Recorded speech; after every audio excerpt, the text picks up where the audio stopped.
En fait, je vais prendre quelques exemples pour essayer de situer un peu mon propos. Il y a eu une grève à l'Office national des forêts. C'était en mai 2018. Et, les grévistes étaient contre, je cite, l'industrialisation des forêts, qui sont considérées désormais comme des usines à bois. Donc, l'enjeu de la nouvelle politique pour le parc forestier, c'était de rationaliser le parc, pour augmenter les ventes, évidemment, afin d'optimiser les recettes. Premier exemple. Le deuxième exemple, c'est un discours du pape François qu'il a donné face aux évêques de Corée, c'était en août 2014. Je cite le pape François. Les agents pastoraux sont tentés d'adopter non seulement des modèles efficaces de gestion, de programmation et d'organisation issus du monde des affaires, mais aussi un style de vie et une mentalité guidée par des critères mondains de succès, voire de pouvoir. Donc on voit déjà une forme de logique qui se dessine sur deux champs qui sont plutôt séparés. Le troisième champ, c'est le champ des loisirs. Alors, j'ai relu récemment un livre de George Friedman, qui est un sociologue américain, qui a écrit un livre qui s'appelle Le travail en miettes, et qui, déjà dans les années 50, en fait, étudiait la partialisation des tâches dans les organisations de travail. Et il s'intéressait plus précisément, en fait, aux loisirs des individus. Et moi, je considère qu'il faut aussi se réapproprier une étude sur les loisirs des individus. Et typiquement, en fait, c'est le grand public, mais quand vous voyez les jeux de télé-réalité à la télévision, vous avez cette même logique, en fait, où les individus sont sommés de répondre à des contraintes, notamment de temps. On doit faire la cuisine avec du matériel limité, un temps à respecter, il faut aller le plus vite possible pour faire, évidemment, le meilleur gâteau. Vous avez des émissions où l'acte de vente ou l'acte d'achat, que ce soit une maison, une robe, a un enjeu psychologique qu'on ne mettait pas avant sur ce type de domaine. Et c'est pour ça que je voulais prendre ces trois éléments, l'ONF, le discours du pape et les loisirs, qui sont diffusés d'une manière assez large, pour montrer qu'en fait, oui, vous avez une logique qui traverse ces secteurs-là, tout comme vous avez une logique qui traverse le secteur de la santé. Alors évidemment, dans le secteur de la santé, ce qu'on entend le plus souvent, évidemment Climatique et ses copains qui le portent le plus haut, c'est souvent la T2A. Vous savez tous la T2A, évidemment, tarification d'activité qui rationalise les soins comme sur les chaînes de production et qui laisse une partie du système de santé financé par dotation globale qu'on résume souvent autour des missions d'intérêt général qui sont censées être illustrer en fait le service public. Alors, pour moi en fait, c'est pas tant la T2A qui a un problème que cette logique qui traverse les différents secteurs de la société. Et c'est pour ça que voilà, je voulais pour l'introduction montrer que le problème n'était pas seulement concentré sur l'hôpital, mais qu'il venait d'un peu plus loin. Alors, on l'appelle quand même d'une manière, c'est assez peu cohérent. Il y a des définitions qui sont données. Alors Roland Goury parle de rationalité pratico-formelle. Vous avez chez Husserl par exemple, lui il nomme ça naturalisme ou positivisme dans la crise des sciences européennes et la phénoménologie transcendantale. Vous avez la pensée opératoire, l'idéologie cybernétique qu'on retrouvait chez Merleau-Ponty dans Le Vieil Esprit. Vous avez évidemment le milieu technicien qu'on retrouve chez Jacques Ellul, la barbarie chez Michel Henry, etc., ce qu'il appelle l'objectivisme. Donc en fait, c'est vrai que tous ces termes, moi je les résumais derrière la notion de pensée scientifique ou de pensée comptable, c'est ce qu'on retrouve généralement. Et c'est pour ça que je pense que le malaise à l'hôpital vient plus loin que l'instrument financier ou comptable qu'on développe pour essayer de rationaliser les soins. C'est pour moi le mélange de la pensée scientifique, du développement technique, qui a aussi des limites, et de ce que le professeur Grimaldi appelait l'autonomie, ce qu'on peut aussi retrouver derrière le terme de l'individualisme, c'est-à-dire des logiques qui sont allées trop loin et qui ne marquent plus, qui ne trouvent pas de borne. Donc la problématique, pour moi, vient du décrochage entre le progrès scientifique et le progrès moral. Et Baudrillard, en fait, dans le système des objets, parlait déjà de cette problématique. Donc il posait cette question. Comment serait-il possible que progresse harmonieusement un système de techniques et d'objets alors que stagne ou régresse le système des relations entre les hommes qui le produisent? Et pour moi, ce questionnement en fait, de Baudrillard rejoint celui d'Ivan Illich dans La convivialité, qui interroge en fait la mesure la bonne distance qui doit exister entre l'homme et l'objet qui l'appréhende. Et ça nous amène à cette question du milieu en fait, du soignant, de l'hospitalier en tant que tel. Donc, à partir de quel moment en fait ce milieu autour du soignant développe l'autonomie, le bon sens du terme, ou l'émancipation du soignant, ou alors le fait régresser dans son environnement de travail. Alors, c'est pour ça que pour moi, l'enjeu d'une politique convivialiste à l'hôpital, c'est une seule chose, en un quart d'heure, ça va être que ça. Du coup, c'est notre obligation morale de définir et de faire respecter les limites de l'agir humain à l'hôpital. En résumé, la rationalité scientifique s'alimente et s'étend pour moi via le progrès technique, mais aussi via le développement de l'autonomie, en tout cas du discours qui est porté autour du développement de l'autonomie, et que les individus s'accaparent et retranscrivent face à l'encadrement, face au corps médical, face à l'administration. Et surtout que l'autonomie, et je vais l'expliquer un peu plus longuement, l'autonomie qui se traduit maintenant autour des concepts d'émotion, d'authenticité, de reconnaissance, est devenu lui-même un mode de production à l'hôpital qui dépasse le mode de production standardisé, physique, qu'on avait au XXe siècle, mais je reviendrai là-dessus. Donc en fait, ces deux logiques, progrès technique et développement de l'autonomie, n'ont pas encore trouvé des bornes. Je pense à nous de les définir. Et ces bornes sont actuellement pas assez puissantes, en tout cas, pour contenir ces deux logiques. Et je rappelle pourtant, c'est pas forcément un propos conservateur, je rappelle quand même que le progrès technique, tout comme l'émancipation, l'autonomie, l'individualisme, ont quand même des origines qui sont progressistes. Le progrès technique est censé nous libérer du temps, il est censé nous éloigner des contraintes de la nature, tout comme l'individualisme est censé nous apporter des outils et des droits pour contenir une force collective plus puissante et qui nous écrase. Mon propos n'est pas d'annuler ces deux logiques, mais de simplement montrer que il n'y a pas de terminaison, mais que leurs conséquences, pour le moment, créent plus de négatifs que d'effets secondaires, positifs en tout cas. Donc concrètement, ce que j'ai essayé d'exposer dans mon essai sur les nouvelles conditions de travail à l'hôpital, c'est que le cœur, je pense, le cœur de la problématique vient du discours managérial. Et je pense que ce discours du management, justement, il sert la pensée scientifique et il sert l'autonomie en même temps. Et c'est un discours qui remplace tous les autres. Le discours managérial est très diffusé, il est enseigné dans la plupart des écoles de formation, chez les directeurs, chez les cadres, à l'ENA, etc. Donc l'enjeu pour moi, il est bien là, c'est de retrouver l'équilibre que permet le travail, puisque, comme vous l'avez rappelé tout à l'heure, le travail permet de transformer la nature autour de soi et de se transformer aussi soi-même, et de perfectionner, en tout cas de modifier les relations que les individus ont entre eux. Alors le problème, du coup, c'est pas pour moi tant la tarification à l'activité que les nouvelles modalités de travail, qui, comme je l'ai déjà expliqué tout à l'heure, en fait, c'est pas nouveau, la TESA date du début des années 2000, effectivement, c'est plutôt une philosophie anglo-saxonne basée autour de la comptabilité et le contrôle de gestion. Mais si jamais je fais référence à un sociologue américain qui a fait le même constat dans les années 50, c'est bien parce que la logique est antérieure en fait, au développement d'outils techniques ou d'outils strictement comptables. Donc ce que je vais faire, c'est que je vais simplement détailler 5 nouvelles conditions de travail. Voilà, je vais les exposer brièvement. Et moi, c'est le ressenti que j'ai en tant que directeur de l'hôpital et c'est les conversations que j'ai au quotidien, que ce soit avec les agents, l'encadrement ou même les partenaires sociaux. Donc la première condition de travail, c'est, là aussi ça a été évoqué tout à l'heure, c'est l'accélération ou l'urgence.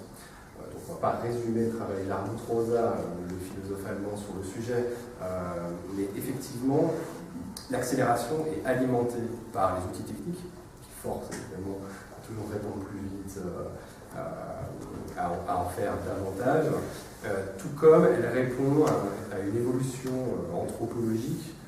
Et ça, c'est plutôt Sloterdijk qui l'explique dans son analyse des banques de colère. Et il y a aussi un effondrement en fait, des discours collectifs qui croyaient au lendemain qui chantent et qui en fait réduisent une grande partie de la population En tout cas, ça réduit le phénomène d'attente d'un monde meilleur pour pouvoir le projeter sur l'immédiateté. À partir du moment où on vous dit votre vie est pleine de souffrance, mais ne vous inquiétez pas, au-delà de telle ou telle politique ou après la mort, vous serez récompensé, vous pouvez attendre. Vous avez un principe qui fait que votre frustration est différée. Lorsque vous avez une perte de ces discours-là, vous avez une demande d'immédiateté de la part de tout le monde, de tous, alors, du coup je ne fais pas de distinction, et des agents en particulier, mais qui est une demande de compensation et une demande de justice à laquelle on doit répondre. Donc c'est simplement pour dire que l'accélération ne vient pas uniquement des outils techniques, elle est évidemment alimentée par la technologie, mais qu'elle vient aussi d'un phénomène de cette demande en fait, de satisfaction immédiate. Et c'est aussi elle qui pose une grande partie des problèmes dans les services de soins. Alors vous avez un discours de la dette, je pense que ça a dû être évoqué. Le discours de la dette, c'est un discours qui devient majoritaire. Et le discours de la dette est relié au discours sur l'autonomie. Vous avez déjà entendu ce syllogisme, alors cette relation logique un peu faiblarde sur s'il faut rembourser la dette, c'est pour pouvoir retrouver son autonomie.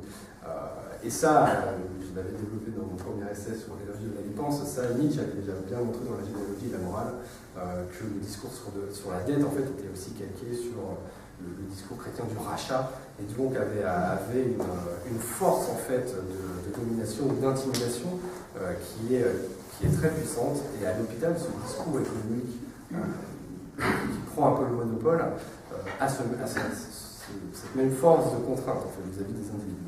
C'est-à-dire qu'on n'explique plus nos décisions, nos projets avec des arguments médicaux qui ont trait à la santé publique, mais on sent assez rapidement, généralement, la logique économique ou le gain qu'on pourrait retirer de tel ou tel projet ou même de tel ou tel progrès technique. Le progrès technique ne va pas aller forcément plus vite, mais au moins il permettra de réduire les effectifs. Le mode de vie technique, c'est le troisième point sur les conditions de travail. Le mode de vie technique, bon, ça c'est pareil, c'est quelque chose qui est plutôt partagé ici, c'est ce que décrivait déjà Jacques Ellul, sur un mode de vie qui devient dominant. C'est-à-dire qu'on va éliminer l'ensemble des démarches intellectuelles qui amènent à perdre du temps ou amènent des solutions qui ne sont pas efficaces. Donc, le mode de vie technique, c'est pas simplement l'aide des outils. C'est petit à petit une démarche qui devient unique à penser avec un business plan ou avec l'obligation d'être efficace. Le quatrième point, c'est le point sur le numérique. Alors, c'est peut-être aussi connu, mais c'est vrai que les outils techniques développent des médiations. Alors, évidemment, vous avez déjà entendu parler de tout ce qui passe par écran. Évidemment, l'écran fait médiation. Mais au même moment où les hospitaliers ressentent un besoin de communication directe, vous développez des outils techniques qui font encore filtre ou même qui génèrent de fausses médiations parce que ce sont des médiations qui sont rationnelles sur une sphère à l'hôpital qui est une sphère sanitaire et sociale qui a une vocation plus affective, avec un temps long, de la bienveillance, etc. Donc, le numérique est souvent mis en avant, la dématérialisation où le numérique a aussi ce risque-là de créer de fausses médiations. C'est-à-dire qu'entre le soignant et la réalité, vous avez un écran, un tableau de bord, et c'est ce pilotage qui compte plus en termes de transmission d'informations plutôt que la réalité opératoire. Et enfin, la cinquième condition, c'est l'émotion comme mode de production qui se base généralement sur tous les concepts bien connus d'autonomie, d'authenticité et de reconnaissance. Et là, moi je trouve que c'était une analyse très intéressante de Bu-Chun Han, qui est un philosophe allemand, qui, dans Psychopolitique, en fait, analysait bien ce passage des organisations de travail basées sur les limites du corps physique, la standardisation, le travail de la chaîne, à tout un discours qui se base sur l'émotion, l'intelligence émotionnelle, la présentation de soi comme étant adaptable, etc., etc. Et que ce discours-là, en fait, ne trouvait pas de limite, puisqu'il c'était basé uniquement sur les émotions. La seule limite qu'on lui connaisse, du coup, c'est l'épuisement professionnel qui, encore une fois, marque généralement un seuil au-delà duquel les individus ne peuvent pas aller. Mais ce discours est pervers, ce discours est ambigu. Qui peut être contre l'autonomie, l'authenticité et la reconnaissance? Personne. Alors que, du coup, le philosophe allemand montre comment, ou alors même quelqu'un qui est peut-être plus familier de la salle, c'est Axel Honneth qui avait montré dans les contradictions du capitalisme comment le discours sur les loisirs, l'expression de soi, le fait d'avoir un travail artistique contre le travail avait été récupéré justement par l'économie contemporaine pour pouvoir en faire un argument de vente. C'est-à-dire qu'effectivement, il faut être authentique, il faut être unique au travail. Et ça, encore une fois, évidemment, on n'est pas contre le fait d'être unique, puisque personne ne peut être pour la standardisation. Toujours est-il que ce discours-là, alors que se développe la standardisation de la plupart des processus à l'hôpital, ce discours-là, je pense qu'il rentre en dissonance. Vous ne pouvez pas avoir peur pour votre emploi et avoir la crainte de mal faire votre travail, d'être bardé d'outils techniques, et en plus avoir un discours sur la capacité à être authentique, à être pleinement soi au travail. Et c'est vrai que ce discours managérial-là, autour du développement personnel, je pense qu'il est à questionner. Je ne dis pas qu'il est forcément mauvais, je pense qu'il est à questionner. Donc pour conclure, pour fonder un hôpital convivialiste, je pense que bêtement, il faut qu'on se remette à trouver la bonne définition de ce qu'est l'hôpital public et de ce que sont les services publics. Encore une fois, c'est assez basique, mais plus on transfère, ou en tout cas plus on échange sur le sujet, plus on se rappelle que l'hôpital, comme hôpital public, est un service public et que ce service public a des définitions. Donc il faut reparler de finitude, il faut reparler de limites et de retrouver la mesure. Donc encore une fois, rappeler que le service public est un secteur non marchand, et ça a des conséquences. C'est pas simplement par défaut que c'est non marchand. Deuxièmement, il faut promouvoir une contre-culture managériale,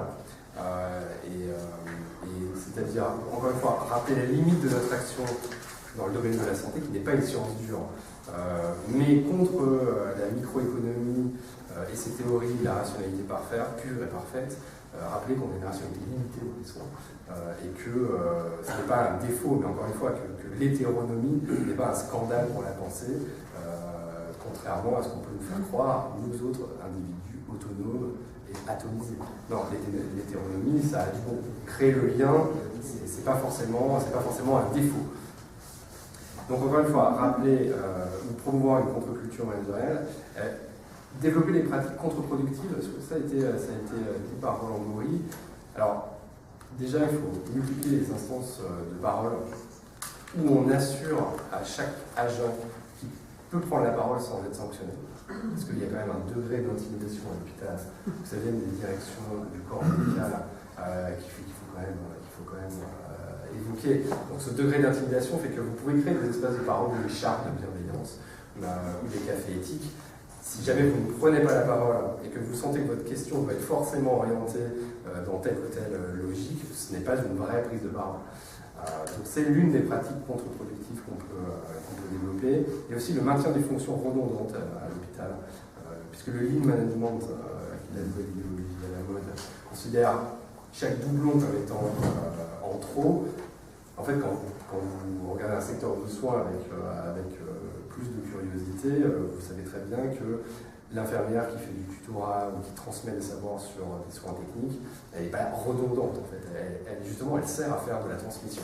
Elle peut se dégager un tout petit peu des soins pour faire justement le lien entre les soignants et recréer un peu de contact avec dans des secteurs qui sont maintenant vus comme étant plutôt en silo et séparés.